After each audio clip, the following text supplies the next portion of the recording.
कबीर साहिब की।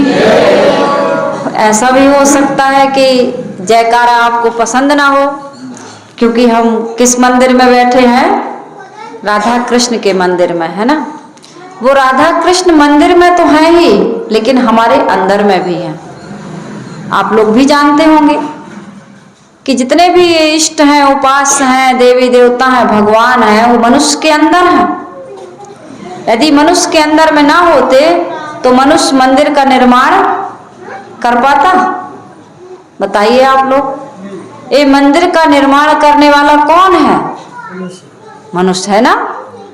ये वेद शास्त्रों का रचने वाला, इनको मानने वाला, इनको जानने वाला कौन है? मनुष्य। और मनुष्य कब तक मानता, जानता, देखता, सुनता, बोलता, सूंघता, चखता है?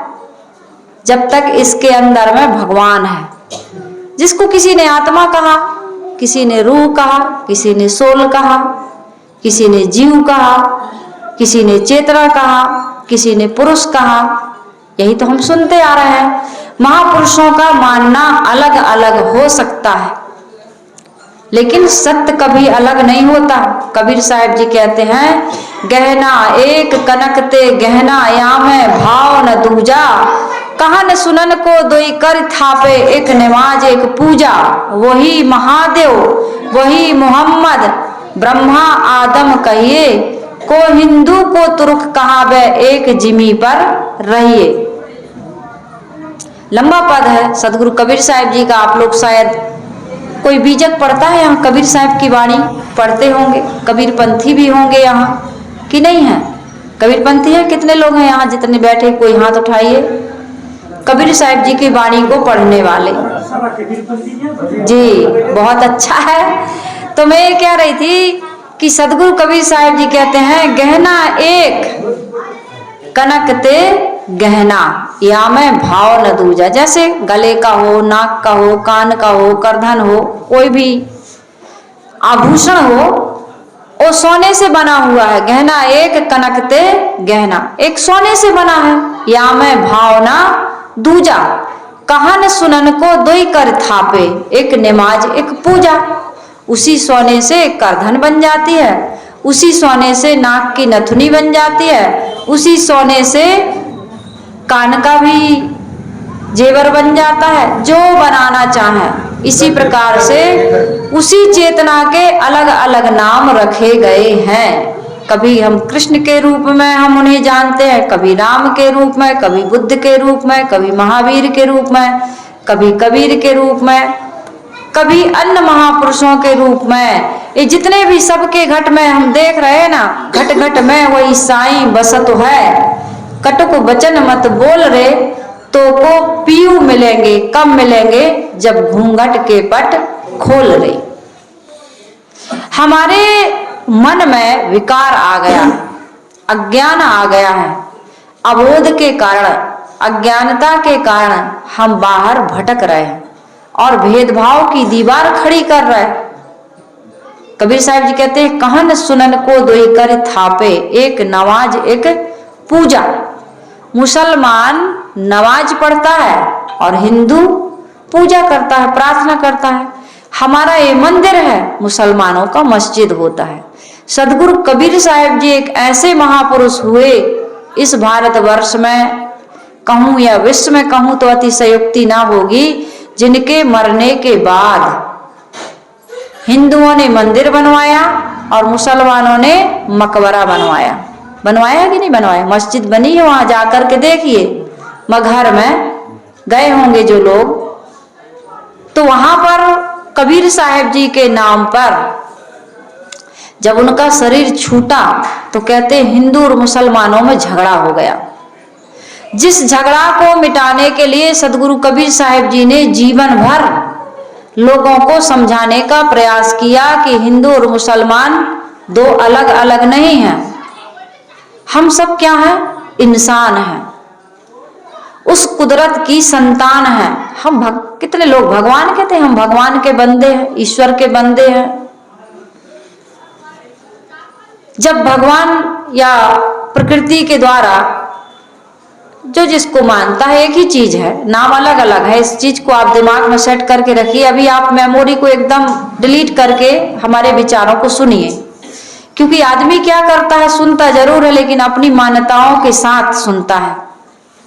तो जो कुछ भी हम कहते हैं या कोई भी प्रवक्ता कहता है तो वो अपना वहां पर निर्णय, अपनी मोहर लगाता जाता है अपनी मान्यता के अनुसार। तो मान्यताओं से थोड़ा ऊपर उठ करके विचारों को सुनिए। जब बच्चा पैदा होता है तो कोई छाप, तिलक, जनेऊ, खतना कुछ करा के आता है? कोई पहचान होती है बच्चे की? जब बच्चा पैदा होता है तो उसकी कोई पहचान नहीं होती। बच्चा जैसे ही पैदा हो चौराहे पे ले जा करके रख दीजिए, और कोई माई का लाल, पंडित हो चाहे पादरी हो, कोई भी बड़े से बड़ा जानकार क्यों ना हो, ज्ञानी क्यों ना हो, वो कोई बता दे कि ये किसका बच्चा है, ब्राह्मण का है, शूद्र का है, क्षत्रिय का है, वैश्य का है, हिंदू का है, मुसलमान का है, सिख का है, ईसाई क्या है, किसका है, कोई बता सकता है? कोई नहीं बता सकता, क्योंकि एक है त्वचा, हाड़, मल, मूत्रा, एक रुधिर, एक गूदा, एक बूंद से सृष्टि रची है, को ब्राह्मण को शूद्रा। कबीर साहब जी मूल को पकड़ते हैं। सबकी त्वचा एक जैसी, एक है त्वचा, हाड़, मल, मूत्रा, हड्डियां, मलमूत्र, खून का रंग सबका एक जैसा है। सबकी उत्पत्ति किससे होती है? एक बूंद से सृष्टि रची है, को ब्राह्मण को शूद्रा। एक बूंद से, रज और वीर्य से, माता का रज, पिता का वीर्य। 9 महीने सब मनुष्यों के बच्चे मां के गर्भ में रहने के बाद जन्म लेते हैं, और सबके अंदर वही भरा है। चाहे हिंदू का बच्चा हो चाहे मुसलमान का बच्चा हो। ये तो बाहर आदमी ये सब नखरा लगाता है। हमारे गुरुदेव जी कहते थे, नखरा बनाए राम ना मिली है। और जो हमें भक्ति करते हैं ये किसी का खंडन नहीं करते, कबीरपंथी लोग कभी नहीं करते। और जो खंडन करता है वो सच्चा पारखी, विवेकी, समझदार नहीं हो सकता, न संत हो सकता है। राम की भक्ति कोई करे, कृष्ण की भक्ति करे, अच्छी बात है, बहुत अच्छी मानती हूं मैं तो। क्योंकि हमारे गुरुदेव जी ने भी 4 इष्टों को उपास्य माना था, राम को, कृष्ण को, शंकर जी को और विष्णु भगवान को। मैंने स्वयं 21 साल की उम्र तक, बचपन से लेकर 21 साल की उम्र तक शिव चालीसा का पाठ किया। नर्मदा नदी हमारा क्षेत्र पड़ता है, हम लोग अमावस पूर्णिमा को नहाने जाते थे। पूजा के बिना, स्नान के बिना कभी कुछ एक दाना भी नहीं खाते थे। खूब पूजा, खूब भक्ति, माला तक जपी है मैंने तो।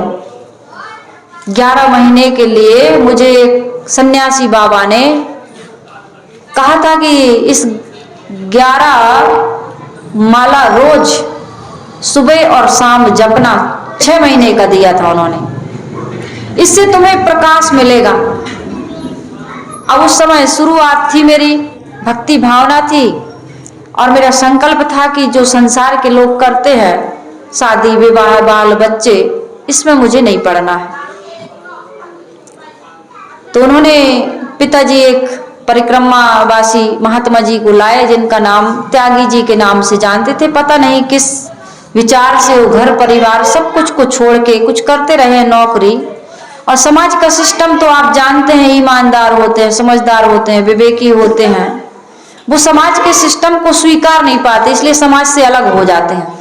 फिर कहीं ऐसी जगह चले जाते हैं, छिप करके रहते हैं, अपने बारे में कोई वो जानकारी नहीं देते कि हम क्या करते थे, कहाँ से आए हैं, क्या है। क्योंकि कहते हैं, सच्ची घटना बताऊं मैं, एक जज थे और कुछ मुकदमा चल रहा था, कुछ उनको न्याय करना था। और जैसे ही सच्चाई का पता चला तो बड़े दांव पेच होते हैं। उनको लगा कि ईमानदार व्यक्ति को मैं दंड दे दूंगा और इसकी पूरी जिंदगी बर्बाद हो जाएगी। और एक व्यक्ति की जिंदगी से कई लोगों की जिंदगी जुड़ी होती है। उसको समाज से, समाज के लोगों से, समाज के सिस्टम से इतनी घृणा हुई, सब कुछ को त्याग करके बहुत दूर, कहते हैं हिमालय की तरफ चला गया। खोजते खोजते जब उस व्यक्ति को लोगों ने खोज लिया, लोग मिलना चाहे, पता चला तो मिलना चाहे, तो उस व्यक्ति ने कहा, ये सच्ची घटना बता रही हूं, उस व्यक्ति ने कहा कि मैं सबसे मिलना चाहता हूं लेकिन आदमी से मिलना नहीं चाहता हूं। सबसे मिलना चाहता हूं लेकिन आदमी से मिलना नहीं चाहता हूं। ये आदमी कितना बहुरूपिया है, कितना मक्कार है, कितना बेईमान है, कितने एक चेहरा पर कितने चेहरे लगा करके घूम रहा है, ये हम और आप भी जानते हैं। आदमी अपनी नैतिकता को, सदाचार को, अपने आप को इस कदर से भूल चुका है, इस कदर से झुठला चुका है कि अपने ही आप से वो घबराता है। घबराता है कि नहीं घबराता? अकेला रहना आदमी को पसंद इसलिए नहीं है क्योंकि अपने आप से वो घबराता है। वो क्या बनने आया था और क्या बन गया, क्या करने आया था और क्या कर लिया उसने, क्या उसको होना था और क्या हो गया वो। इसलिए उसको बड़ा अपने आप से भय लगता है, बड़ी बेचैनी होती है। और जो व्यक्ति नैतिकता से, सदाचार से, संयम से, समझदारी से, सत्यता पूर्वक अपने कर्तव्यों को, अपने कर्मों को याद रखता है, वो जहां बैठता है वहीं मंदिर बन जाता है, जो करता है वही पूजा बन जाती है। उसको अलग से कुछ करने की आवश्यकता नहीं पड़ती। ये अलग से करने की आवश्यकता इसलिए पड़ती है, जैसे छोटा सा बच्चा होता है, यदि जिस माँ के स्तन में दूध निकलता है और बच्चा माँ के दूध से संतुष्ट हो जाता है, उसे ऊपर से दूध की आवश्यकता नहीं पड़ती। हमारे अंदर सब कुछ है, ज्ञान विज्ञान का खजाना कहाँ भरा हुआ है? आदमी के अंदर है ना माता बहनों। ज्ञान विज्ञान का खजाना, सुख शांति का खजाना, आनंद का खजाना।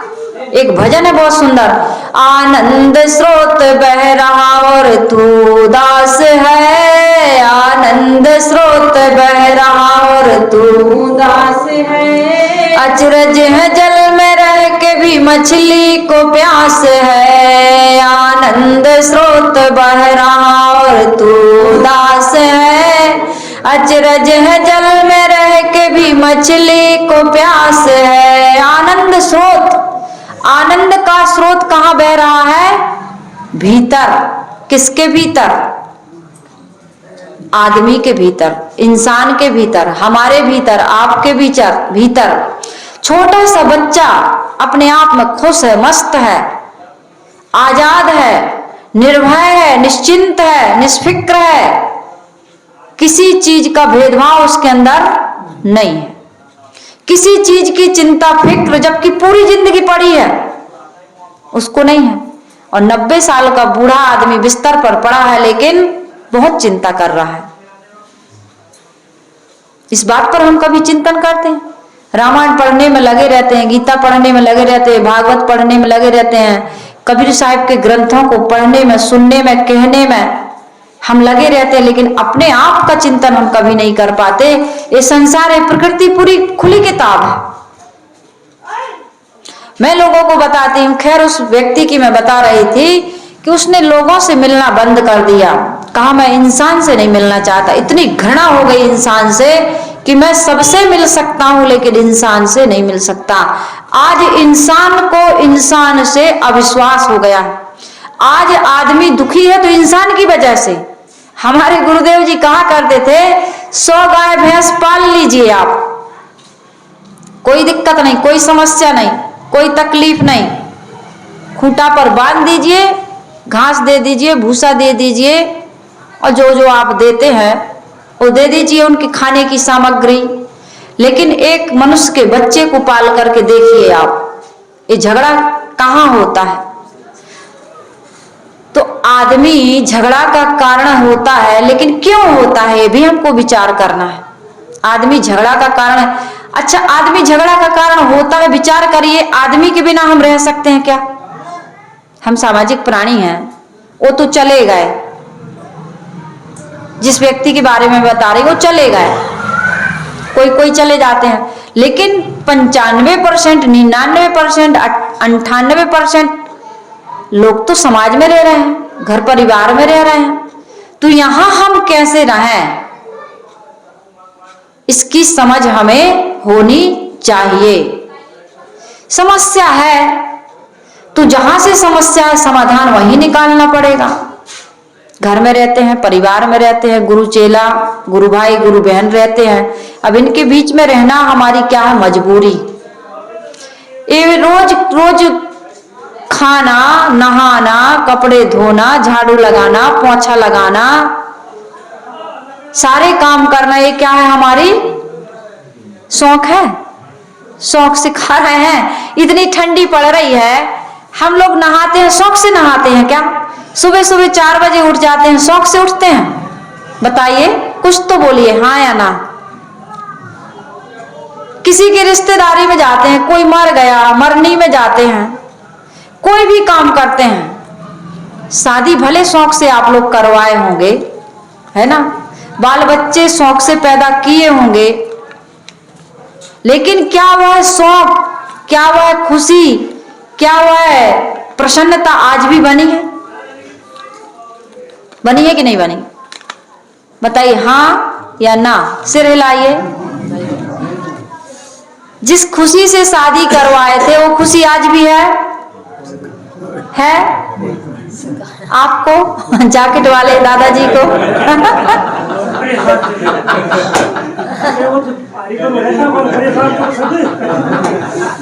नहीं, मैं इसका समाधान बताऊंगी। यदि आपको समस्या है तो मैं समाधान बताऊंगी, इसलिए पूछ रही हूँ।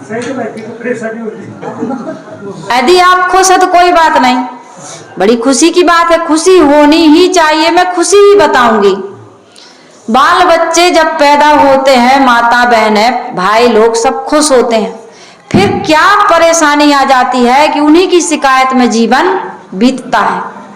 ऐसा क्यों होता है?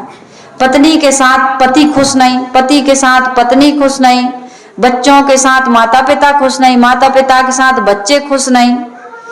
ये हमारी जिंदगी की पाठशाला है। इस पाठशाला को हमें बहुत अच्छे से पढ़ करके पास होना है, अच्छे एग्जाम में 100 में 100 नंबर लाना है। देखो, हम ही ने बनाया है ये घर, ये परिवार, ये बाल बच्चे, ये नाते रिश्ते कौन बनाता है? छोटा सा बच्चा जब पैदा होता है, शिशु का पैदा हो गया, बड़ा निश्चिंत था, बड़ा निर्भय था, बड़ा प्रसन्न था, किसी बात का उसको कोई परेशानी समस्या नहीं थी। क्यों नहीं थी? क्योंकि माता पिता के संरक्षण में था और उसकी जरूरतें भी इतनी नहीं थी, और मेरा तेरा कुछ जानता नहीं था, उसे कुछ नहीं चाहिए था। हम लोगों ने उसको बहुत कुछ सिखाया, और सिखाते सिखाते जिस ढर्रे पर हम चलते थे उसी रास्ते को दिखा करके, सिखा करके उसको भी हमने हमारे जैसे बना दिया। अब बच्चा भी हमारे जैसे परेशान हो गया। तो मैं ये कह रही थी कि हमारे जीवन में जो समस्या है, हमने बाल बच्चों को पैदा किया, शादी विवाह किया, घर बनाया, बिजनेस व्यापार किया, बैंक बैलेंस भी है, सारी चीजें हैं, फिर भी हम निश्चिंत नहीं है, निर्भय नहीं है, निष्फिक्र नहीं है, प्रसन्न नहीं है, शांति नहीं है, सुकून नहीं है, शिकायत रहित नहीं है। एक दूसरे की शिकायत कर रहे हैं, और शिकायत इतनी ज्यादा कि ऐसा लगता है कि उगलत नीलत पीर घनेरी, भयगति सांप छछूंदर केरी। कहते हैं ना, ग्रह कारज नाना जंजाला। बड़ी परेशानी, तमाम प्रकार की बातें हमारे जीवन में होती हैं। क्यों होती हैं? इसका कारण सदगुरु कबीर साहब जी बताते हैं कि हमारे जीवन में माया और मोह का प्रभाव ज्यादा है। और ये माया और मोह का प्रभाव इसलिए है क्योंकि हमारे अंदर अज्ञानता है। अब माया क्या है? माया तो हम खूब सुनते हैं। मोह क्या है? मोह के बारे में हम खूब सुनते हैं। मोह सकल व्याधिन कर मूला, ताते पुनि उपजत बहुसूला। मोह के कारण से बहुत प्रकार के सूल, यानी कि पीड़ा, दुख, चिंता, भय, तनाव, टेंशन, सारी समस्याओं का उद्गम स्थल क्या है? ये मोह, ये माया। इसको कैसे त्यागें? इस पर सदगुरु कबीर साहब जी कहते हैं, माया मोह मोहित कीन्हा, ताते ज्ञान रतन हरि लीन्हा। जीवन ऐसो सपना जैसो, जीवन सपन समाना। शब्द गुरु उपदेश दीनो तै, छाणो परम निधाना। सदगुरु कबीर साहब जी कहते हैं कि माया मोह मोहित कीन्हा। हर मनुष्य को माया और मोह ने मोहित कर लिया है। और जब आदमी माया और मोह के चक्कर में आ जाता है तो उसका ज्ञान रतन रूपी धन लुट जाता है।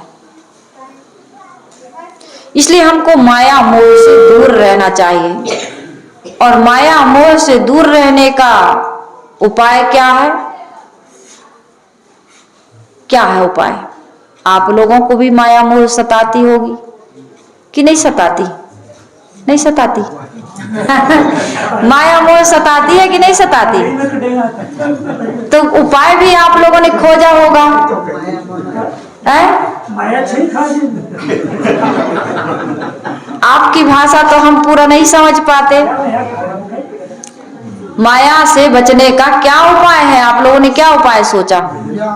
ज्ञान कहाँ से मिलेगा? सत्संग करते हैं? कहाँ करते हैं सत्संग? खुद का चिंतन मनन करते हैं। मंदिर में लोग आते हैं ना साहब। हाँ, तो उससे फिर बच गए होंगे आप लोग। ऐसा तो नहीं कि बस माया मोह से बचने के लिए, जैसे शुगर हो जाता है ना, डायबिटीज, कुछ बीमारियां ऐसी हैं जिनका जुल्ला इलाज है। बस दवा खाते रहो, परहेज से रहो, बढ़ेंगी नहीं लेकिन वो ठीक भी नहीं होंगी। ऐसी भी बीमारियां ना। एक संत जी ने एक भक्त से कहा कि भक्त जी, आपको शुगर है, चिंता करने की आवश्यकता नहीं है, जड़ से ठीक नहीं होगी लेकिन बढ़ने नहीं देंगे। कहे क्या करें? कहे बस दवाई खाते रहना और संयम में रहना, ये बीमारी आपको परेशान नहीं करेगी। तो कहीं ऐसा तो नहीं कि हमारी बीमारी जड़ से ठीक नहीं हो रही, इसलिए हम रोज कीर्तन भी कर लेते हैं, भजन भी कर लेते हैं, यहाँ मंदिर में आके उससे बचने के लिए मंदिर आ जाते हैं, थोड़ा भजन कीर्तन सत्संग कर ले, और घर में जाके फिर तू मैं, फिर लड़ाई, फिर पत्नी से शिकायत, पत्नी को पति से शिकायत। घर में होता है लड़ाई झगड़ा और मंदिर में होता है कीर्तन।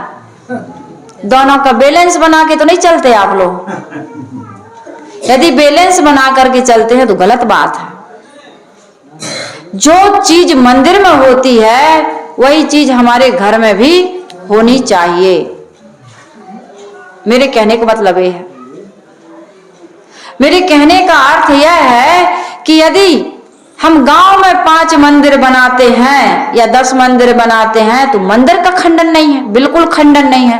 क्योंकि मंदिर से हमें ये प्रेरणा मिलती है कि जैसा मंदिर का वातावरण होता है, जैसे मंदिर में हमारी सात्विक बुद्धि बनती है, जैसे मंदिर में हमारे विचार आते हैं, जैसे मंदिर में हमारी भावना बनती, यही भावना, यही बुद्धि, यही वातावरण, यही भाव, यही आचरण, यही व्यवहार हमारा घर में होना चाहिए। जो बात हम सत्संग में सुनते हैं यह सत्संग पत्नी के साथ होना चाहिए, यह सत्संग पति के साथ होना चाहिए, यह सत्संग बच्चों के साथ होना चाहिए।